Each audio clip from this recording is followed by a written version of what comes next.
Hello everyone, today's topic is dealing with conflict as we look at chapter 5. So in this chapter, in this last chapter on interpersonal skills, the three main topics are transactional analysis, assertiveness, and conflict management. Transactional analysis is a way for determining how people interact. It's common for people to disagree. Dealing with emotions, your own and others, is part of emotional intelligence. Assertiveness is standing up for your own rights without pushing others around or running over them.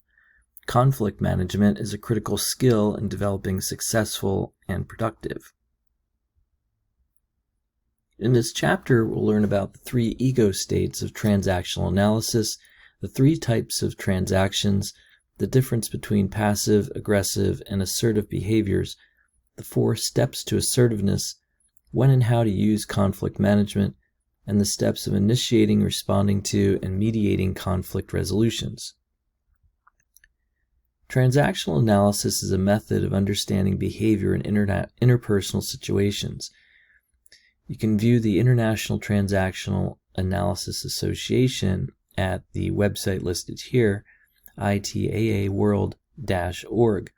Developed by Eric Berne, 1960, primarily used in psychiatry and social psychology, and is carried over into human relations. It covers ego states, types of transactions, and life positions and stroking. If you would like to take a look at your preferred transactional analysis style, you can complete the self-assessment on exercise 5-1 in the chapter. Transactional analysis ego states. According to Berne, there are 3 major ego states that affect our behavior and the way we communicate. You may have preferred preferred style, but they can fluctuate during a day or even during the course of a single communication transaction, depending on the purpose, the other person, the situation. They are parent, child, and adult. Parent ego state. We have the critical parent, makes responses that are critical, judgmental, opinionated, demanding, disapproving, uses lots of do's and don'ts in conversations, tend to be autocratic managers, use this style because they're high in task directive communication. Sympathetic parent makes reassuring responses that are protective, permissive, consoling, and nurturing. Managers using the consultative and participative styles use this type of communication because they're high in supportive relationship behaviors. The child ego state, we have natural child and adapted child. Natural child responds with probing style, showing curiosity, intimacy, fun, joy, fantasy, impulsiveness. Successful managers tend not to operate from this state on a regular basis. Adapted child responds with aggression, confrontation, rebelliousness, pouting, anger, fear, anxiety, inadequacy, procrastination. Managers need to avoid this style as it results in emotional responses and similar behaviors. If a manager encounters this style, they need to respond with the adult ego state style. The adult ego state style. Responses are rational, logical, and unemotional. Adults gather information and use critical thinking skills, and they remain calm, cool, and collected. Adults avoid becoming the victim by controlling the situation. This is generally the most effective style of communication. It's always good to assess the style of others when communicating with them, and it'll help you understand their actions and make the right type of response accordingly. Adult to adult, child to parent. Sometimes it's okay to let go and have fun from the child ego state. Depends on the situation. Types of transactions and ego states. Within the ego states, there are 3 types of transactions: complementary, crossed, and an ulterior.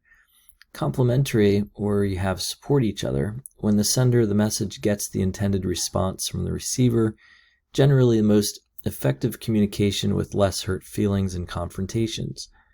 Crossed, where you have kind of missed the mark. When the sender does not get the expected response from the receiver, generally results in surprise, disappointment, and hurt feelings for the sender. Ulterior, where you have hidden agendas. Hidden messages, the words seem to come from one ego state, but in reality they are coming from another. Sometimes people don't know how to ask for what they want directly, so they use ulterior methods to get their message across. Life positions and stroking. Life positions include your attitudes toward yourself and others. Okay would be positive attitudes, not okay negative attitudes. If you'd like to take a look at Exhibit 6.3, what is the best position to be in?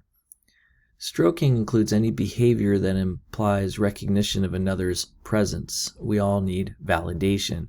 It costs nothing to give people positive strokes and helps create win-win communication, which is the goal of human relations. Strokes can be positive or negative. Positive would include praise, awards, raises, best parking, whatever.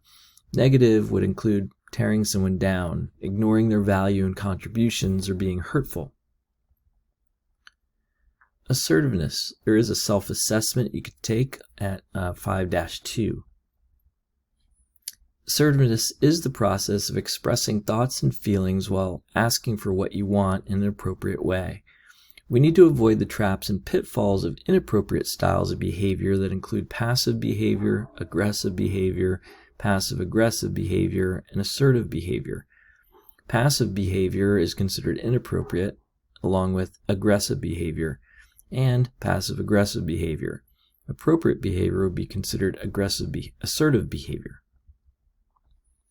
Assertiveness across cultures. Assertiveness is becoming more global. Countries that have been typically low on assertive behaviors are now experiencing a new awakening to its benefits. Asian countries in particular, and those include Thailand, Japan, and China. Passive behaviors come from an I'm not okay life position, used to avoid doing something or to accommodate someone else without standing up for yourself. Nonverbals include looking down, speaking very soft, helpless gestures, slouched posture. Also self-denial and sacrifice attitude. Also includes rationalizing. It doesn't matter anyway. Usually internally distressed and in pain increases one's stress levels. Others tend to take unfair advantage of passive people. When a passive person does speak up, others usually don't pay any attention to them and interrupt them frequently. Includes poor self-esteem, tend to be unhappy. Passivity, often based in fear of rejection, retaliation, of hurting or being hurt, is often a result of lifelong learning patterns, and it's very unproductive behavior. Aggressive behavior, these people tend to be rude, tough, demanding, pushy, not just not nice. Nonverbals include glaring, frowning, talking loud, using threatening gestures and intimidating postures.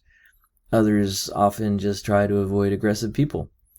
They seem to be high in self-confidence, but in reality the aggression is just a facade for a poor self-concept. They are in a I'm not okay life position, but try to prove to others they are by controlling them.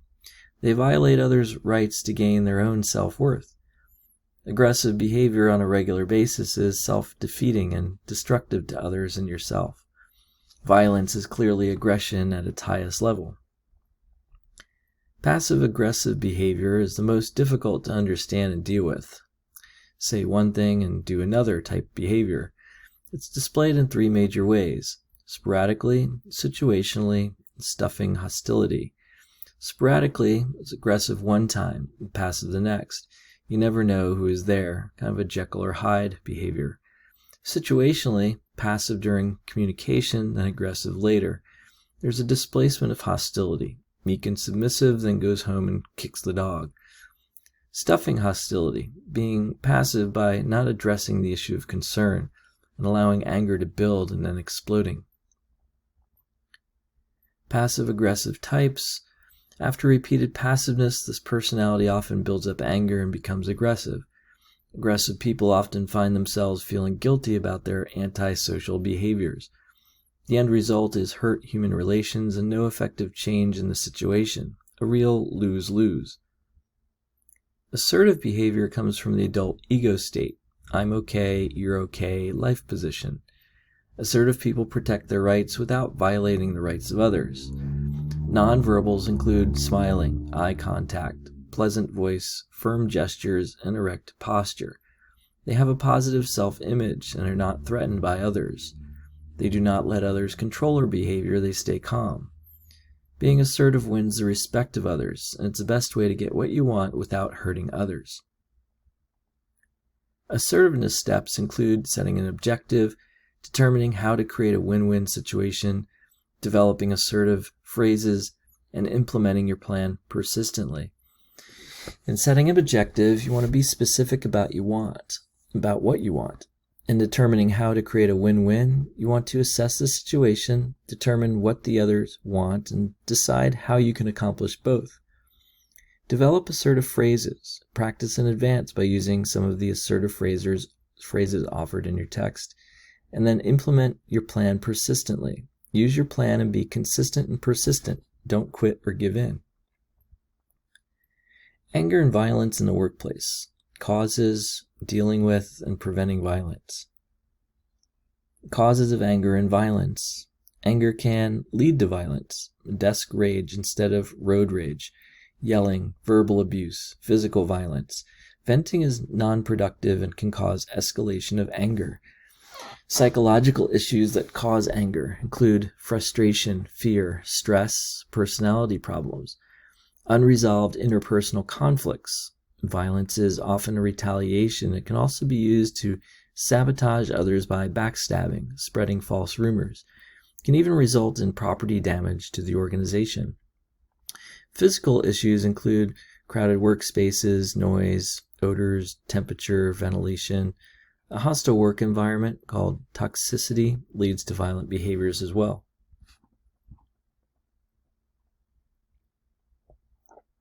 Dealing with your own anger. Buddha said, "You will not be punished for your anger. You will be punished by your anger." Don't dwell on it. Let it go. Be more assertive. Develop a positive attitude and use rational thinking. Always seek the positive. Look for the good in everything. Look for appropriate humor. Practice being assertive. Count to 10 and use positive affirmations. Keep an anger journal. Self-awareness tends to be the key. Dealing with the anger of others. Don't respond to anger with anger. Stay calm. Don't ever use put-down statements. It only adds fuel to the fire. And don't give orders or issue ultimatums. Watch your nonverbal communication carefully. Speak softly, don't get too close or make sudden moves. Realize anger is natural. Encourage people to ventilate in it in appropriate ways. Validate the angry person's feelings and use reflecting responses. And get away from the person if needed or call in a third party. Workplace violence is rarely spontaneous, and it's usually a result of escalating steps due to unresolved issues.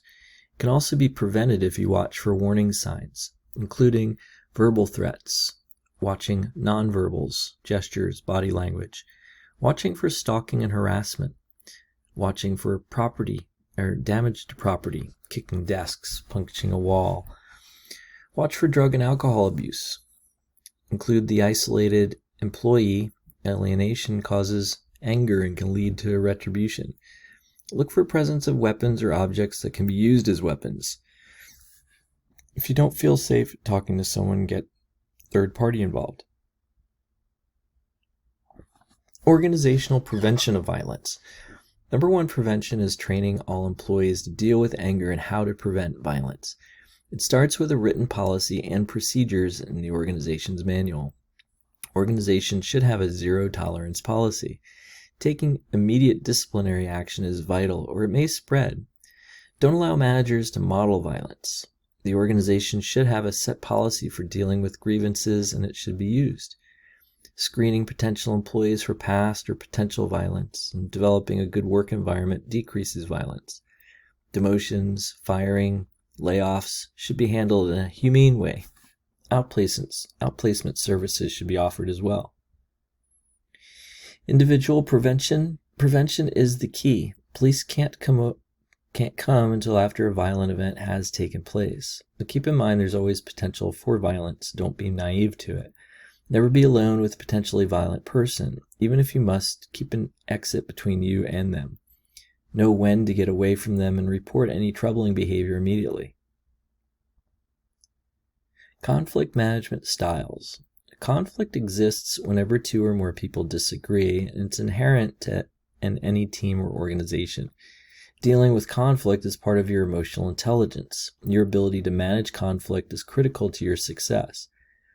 Reasons for and avoiding conflicts.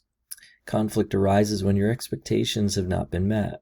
We don't let others know what we expect. We don't bother to find out the expectations of others. We assume that everyone has the same expectations as ours. Benefits of conflict, not always negative. Challenging the status quo can lead to conflict, but can ultimately lead to improved performance. Sometimes it's okay to upset the apple cart as long as it's done without anger, violence, or malice. Confrontation gets a bad rap, but sometimes it's a good thing. 5 conflict management styles include forcing, avoiding, accommodating, compromising, and collaborating. Forcing, the user attempts to resolve conflicts by using aggression.